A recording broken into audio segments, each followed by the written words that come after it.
Pennsylvania, the 33rd largest state, one of the 13 original states. Many wars happened there during the American Civil War. Are there any ghosts that remain there, still to this very day? Grab a blanket, turn off your lights for 3 true scary ghost stories that happened in Pennsylvania.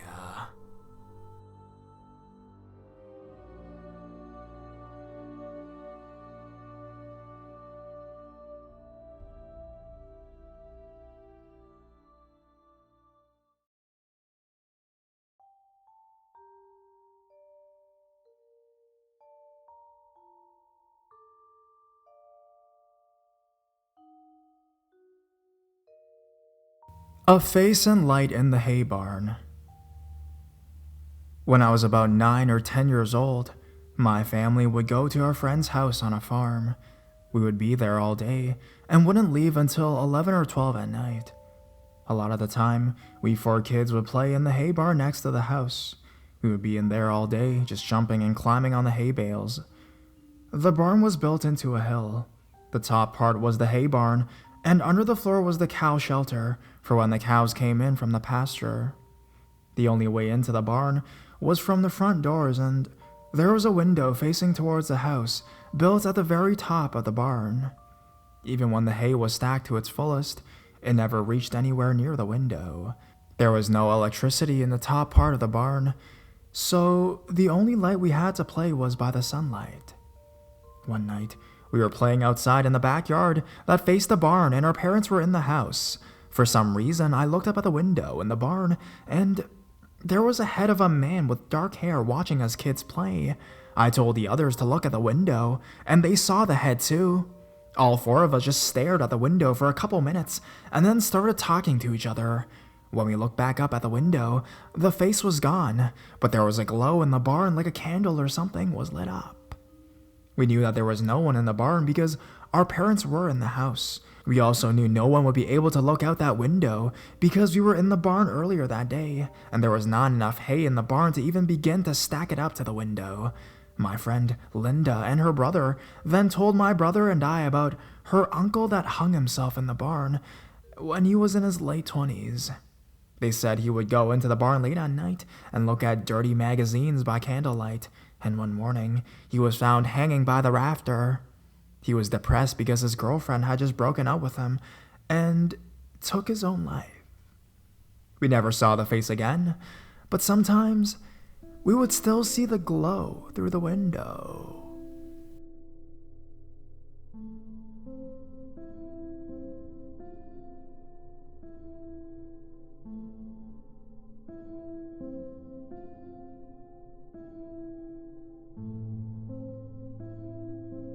A haunted life. Just a little background information before I start. I'm a 24-year-old writer living in northwestern Pennsylvania near Erie, and I've had paranormal experiences off and on throughout my life. My first experiences happened in my family's first house, which my family and I lived in until I was a sophomore in high school when the house burned down early Christmas morning. The police and firemen could never say for sure what started the fire, but they believe it was either electrical from the lights on our Christmas tree or from candles that were left burning in wall scones by the front door. Anyways, the house was built in the 1850s and went through several owners before my father's family moved into it. It used to be an apartment building, with one apartment on the top floor and the other on the ground floor. My parents told me after the house burned down that it also used to be an undertaker's house, and he stored the bodies in the basement. I wonder if that had anything to do with my fear of the basement, or if I was just afraid of the dark as many normal people were when they were young. Anyways, my room was upstairs and not really a room. It used to be the top floor apartment's kitchen. A short hallway from the stairs opened directly with no door into my room. And from my room, one could access my parents' bedroom, my sister's bedroom, and the bathroom. Throughout my childhood, I insisted on having the bathroom light kept on and the door open as a sort of nightlight.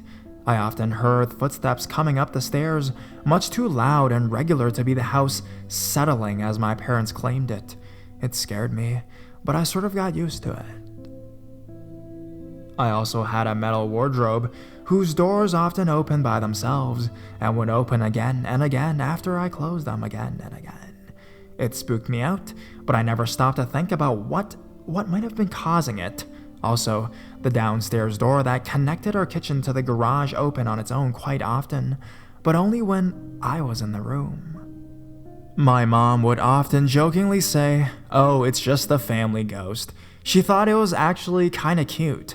She didn't have any notion of belief in real ghosts or other spirits, and her idea of incorporeal beings pretty much only went as far as Casper the Friendly Ghost.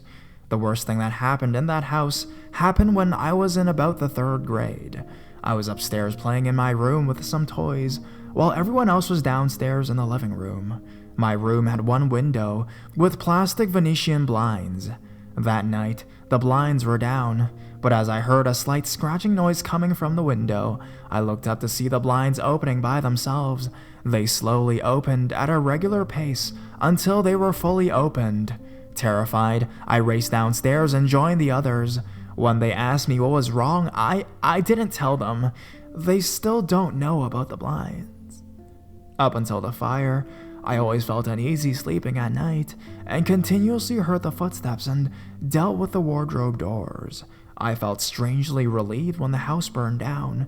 We tore that house down and had a nice, newer, prefabricated home placed on the same lot.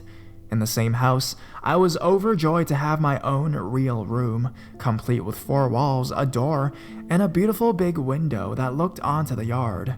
I thought that maybe my experience would be better in this house. For the most part, it has been, except for a couple disturbing encounters. Back in the old house, I experienced what I discovered later is known as sleep paralysis a few times. I was awake and could see, but couldn't move or speak. It only happened a handful of times in about 15 years. During my senior year of high school, the sleep paralysis returned with a vengeance. I woke up and saw the clock, 3:33 a.m.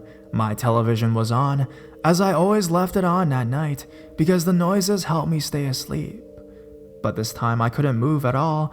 I couldn't even wiggle my fingers or toes or turn my head. I could barely breathe, and I broke out in a cold sweat. I felt an extremely heavy weight on my chest and my legs, and the most suffocating fear I'd ever felt in my life. I was so scared, I started to see stars and felt like I would pass out. Eventually, after about 20 minutes of struggling, the pressure left me, and I could move and breathe again. But the fear stayed with me the rest of the night. I could not fall back asleep until the fear finally abated the next night. That summer, I left for college, a private Christian school in Western Pennsylvania.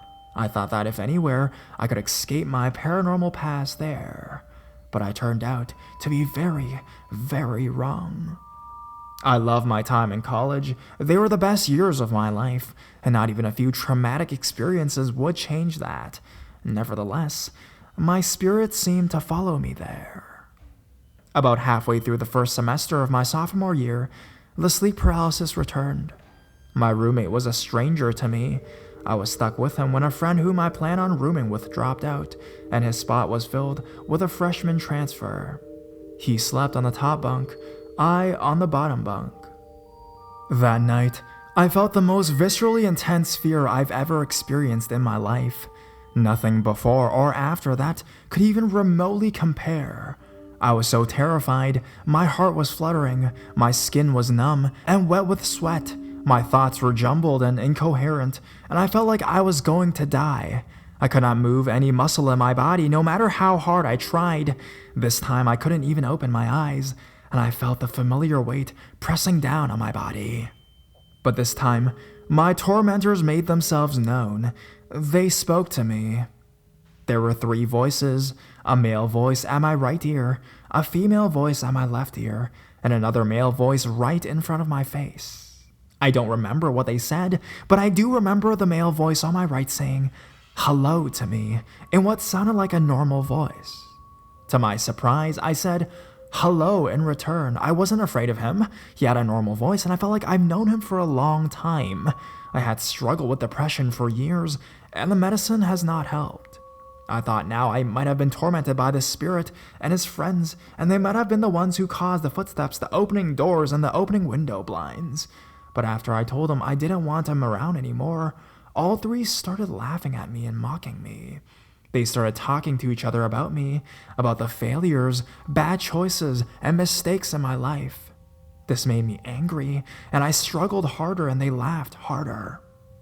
I managed to force my eyes open and turn my neck to the left, where the female voice was coming from. I didn't see anything, but I forced my hand up and grabbed at where it sounded like her voice was coming from, and I felt her neck. It felt like normal skin, like a normal neck of a slim young woman. But they just laughed at me louder and louder.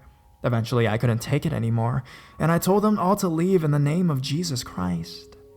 Right then, they all screamed, and as the screaming faded away, I regained control of my body and could breathe again. I lay there, still terrified, but eventually got out of bed and typed out what had happened. I didn't want to forget or wake up later that morning and think it was a dream, because I knew I was awake and it was real. I was shaking hard all over, and my skin was slick with sweat, and my eyes were blurry with tears. The clock said 5 a.m. I eventually told my family about the encounter, and they wanted me to be tested for any mental problems, just to make sure. I saw a doctor and was tested for various problems, like schizophrenia, that might cause hallucinations, but the doctor found nothing and said that there was nothing wrong with me. The visitations mostly stopped after that, but once when I got home on spring break, I woke up to a very loud crash that came from the living room and kitchen area. The kind of noise that was so loud and abrupt that it jolts you out even in the deepest sleep. I got out of bed and went to investigate, and saw that the kitchen garbage can was on its side in the living room, with all the contents scattered throughout the entire first floor of the house. This freaked me out, because every night I put the garbage can on the table so the dog couldn't get it, and it's far too heavy for either the cat or the dog to move at all, much less knock it off the table and drag it into the living room.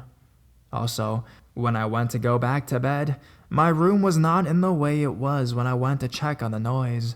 I saw that my nightstand and lamp had been moved. The stand is heavy wood, with 2 drawers filled with stuff, and the heavy lamp on top, way too heavy for any of our animals to move it. It had been pulled out from the wall at an angle, and the lamp upon it was turned on and fallen on the floor. I immediately suspected it had been the work of spirits. After reading so many experiences in the past, I just couldn't kid myself or deny it. I simply replaced the nightstand and lamp where they should be, read my Bible for a little while, and then went back to sleep. Another time, during that same spring break, my bedroom lamp turned itself on just as I was leaving the room one morning. I went and turned it off, but when I went to leave again, it came on again, and no, it's not a motion sensor lamp. Later that same day, I was home alone and reading a book in the living room downstairs. I started to hear a pawing noise from the upstairs, the noise cat makes when they paw at a door. Well, I went upstairs and opened the door into the bedroom from where the noise was coming from. There was nothing there. I just kind of stood there and furrowed my brow, wondering if it was what I thought it was. I closed the door firmly and went back downstairs. The noise happened again. I tried to ignore it, but it kept going, and it was driving me nuts. Not with fear, but annoyance. I was trying to read, thanks. I went back up and opened the door again. Again, nothing. I closed the door hard and took my book outside to read because I didn't want to deal with the noise anymore. I then saw my cat come up and rub against me, and I realized it had been outside the whole time. The noises could not have been the cat. Those last experiences happened 3 years ago now, when I was a junior in college. Nothing has happened since, and I hope it doesn't happen again. But if it does, I know now the power in Jesus' name, and I won't be afraid to use it. While those experiences scared me at first, I'm not afraid of the spirits anymore.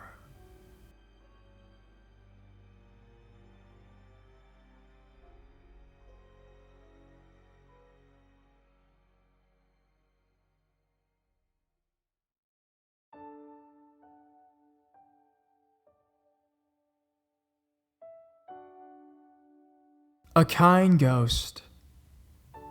I told you in my last story that I would write the next experience that happened to me. When I turned 12 years old, we packed up and moved. I was sad that time because I had a lot of good friends there. The last day at my used-to-be house, and I'm packing the rest of my things. The last thing I heard from the spirits there was, "We'll miss you, kid. Sorry for everything." And to tell you the truth, I don't know what to say to them after that. They were never that nice before. All I said was, "It's okay," and I was on my way to my new home. It was the first day I moved into my new home. I knew I felt a presence in this house from the get-go. Let me explain this feeling. It was warm as it actually welcomed us, so I decided to look around the house while my mother was thinking of what to do with the house to make it look nice. I went downstairs into the basement to check things out, and the feeling felt warmer. It felt like relaxing warmth. And I see a boy. He looked like a teenager, so I asked him, "What are you doing here?" And he says, "Hey, how are you? I've been here a while." Then I knew by the way he responded to my presence and the energy he gave out to me that he was a good person. I have been living in this house for about 3 years now. No major problems happened or anything. He usually just gives me signs that he was in a certain room. He even scared my mom a couple of times. She doesn't know there's a spirit in this house, and I'm not going to tell her. It's going to worry the mess out of my mom. Usually I tell the spirit, "Please don't scare my mom. I know you don't mean this, but keep it down, okay?" He usually tells me, "Okay, sorry. I know this sounds weird and everything, but he is really a nice guy." One day, it was about 11 o'clock, and I said I had to get ready for work, so I decided to go to sleep. I forgot to turn my alarm clock on. You will not even believe what happened. I guess the spirit in my house heard that night that I had to wake up early to work. What woke me up was a cold chill all around my body. It wasn't just the cold weather cold, it was a different type of cold when every hair on your body rises up. Then all I heard is, "Get up!" I was so amazed, and I'm actually thankful to have him in my house now. But soon, I will have to talk to him one day about moving on and resting in peace. He cannot stay here for too long, and I want his soul to rest. Thank you all for reading this, and I want you all to know that there is more than just evil, nasty, mean spirits in this world. There are spirits that are kind and really need our help.